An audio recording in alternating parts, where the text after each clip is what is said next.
So, what an interesting development and reason for Shin to not lose his head here after this brief encounter with Takamura Uzuki. And it's funny to me because while this in the lore and the narrative of the series and story makes sense as to why Shin would survive with this character Atari showing up here thanks to her luck and fortune ability, where things that just are almost impossible to happen.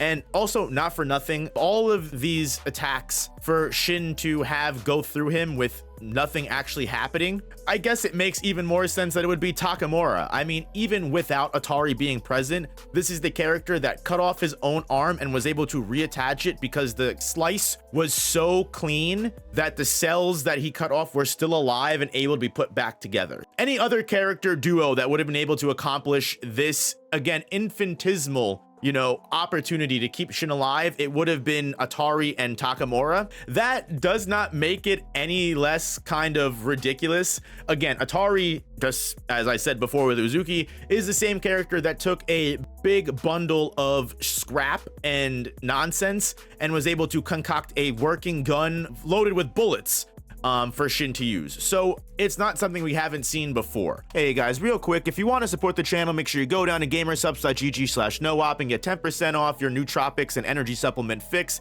and we'll get back to the video. The problem is with a save like this coming now, when Sakamoto Days is already being under scrutiny for having low stakes, for putting Shin in a scenario that he shouldn't be in, even though personally I think the Shin versus Uzuki, Shin running away from Uzuki and not really even having a chance to get an attack in edgewise or even have a chance, it's literally just playing keep away with Uzuki. I think it was okay with how much Shin has developed and grown up until this point. But where Suzuki starts taking the story in a way that I can't even defend, because again, no matter how you feel about Shin surviving here, because again, very controversial, I don't blame you, it is undeniable that the entire order showing up now, and now Shin not only had to run away from Takamura Uzuki, but Shin now has to run away from Oki, Kumanomi, Gozu, Torres, and Tanabata. What? You want to talk about upping the ante of something that a couple of people were already having issues with? You want to talk about bad luck. Now,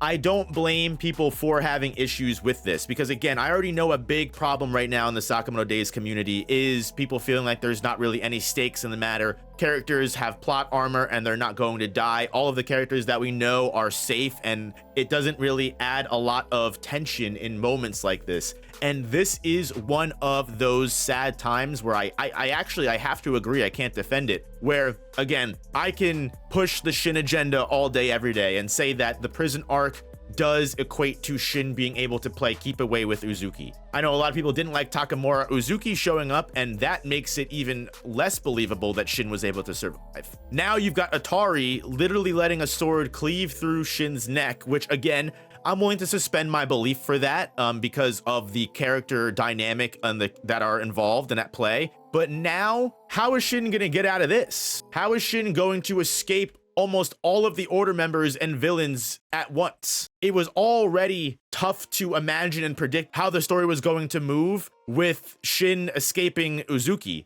Unless this becomes the big final battle right here, where Sakamoto gets his resolve, all of the Sakamoto family, Lu, the Kindaka, Yotsumura, Heisuke, all of those people, that are unconscious wake up, come together, and this is just where the final battle happens, right? Which even then, kind of questionable, kind of an interesting decision to make, which at this point, this is still the author that gave us the ending of the exhibition arc, which wasn't even really an ending. When people say that mangaka write themselves into a corner, I think this might be one of those times. However, I might be wrong, and I hate giving criticism early because not for nothing, Yuzo Suzuki could pull this story development into something that is an interesting way for Sakamoto Days to move. Like, one thing that I think could be very interesting to see is that even though there are some select characters in this group here that have already been touched by Shin's mental order that can only be used once, the rest of the order members, like Oki, some of these characters have not. So Shin having to, without lack of a better, phrase, blow his load early and basically use up his one chance of curse speech, mental controlling every single main villain in the series. Even if Shin is able to escape here, Shin has lost his advantage against almost everyone, which I think for everyone that says Sakamoto Days has no stakes, here you have Shin, who just became one of the most important characters in the series, right? Shin, who was just able to completely put a halt to all of Azuki's gun plans and everything like that. Shin, who did have a mental command that could have made a lot of the strong characters completely open for a free kill shot. And now he's not able to do any of that. I think that could change the plot a little bit. I think that might take the story in interesting ways. I think while there are ways to save this story, I guess it's kind of 50-50 on whether this story beat is going to go in an interesting way or Suzuki's gonna have to come up with an easy way to get Shin out of the environment and then start a new arc, which is kind of what happened in the exhibition arc, unfortunately. I will say, I would also love for within all of this major bad luck, if there was a silver lining happening, like something that could bring a lot of hype and interesting moments back to the series, is what if one of these order members is Nagumo? Tanabata doesn't even answer Torres, and sure, he has his little angsty moment where he's talking about writing a song about it in his head, which might be exactly how he, interacts. He is a quiet character. He's always been a quiet character. He's one of the new order members that we've had the least bit of interactions with, to be honest with you. We've seen Torres go up against Sakamoto. We've seen Oki now have his shining moment up against Kendaka and Yotsumura. Kumanomi, Gozu was just introduced, but Kumanomi's had plenty of moments to shine. Tanabata is really the only character we haven't seen much about, so him acting weird just might be average, but also it would be nice to have Nagumo be one of these order members in disguise. Maybe Tanabata was always, an inside man. I mean, obviously we've seen Nagumo and Tanabata be in the same place at the same time, so that's not necessarily possible, unfortunately. But again, I'm always going to be willing to see where Sakamoto Days is going and where Yuto Suzuki takes this story. While I'm definitely side-eyeing and questioning these decisions that are being made, the same way as I was in the exhibition arc, I'm willing to, forgive, ignore, and move on as long as Suzuki keeps providing fun moments in the series, which he has done. Plenty of times, even after the exhibition arc. I think the prison arc was great, a masterclass of Suzuki doing the best he can. So I know Suzuki is capable of great things.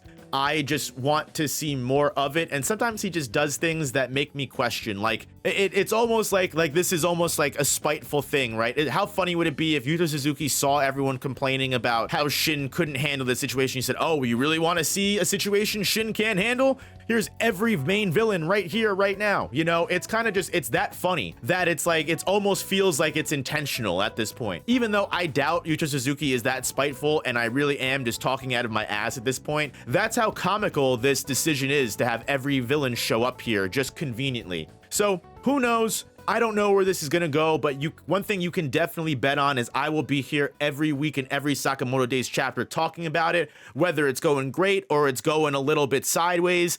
I have loved this story from the beginning, and I'm not going anywhere. I'm in it for the long haul until we get to the end destination. So you can constantly count on my reviews and discussions about the series. So if that's something you want to see until the series end, make sure you don't forget to subscribe. The YouTube algorithm really enjoys that lately. And don't forget to hit the like button as well, as that lets me know you guys want to keep seeing this stuff. And I will see you guys in the next video. Peace.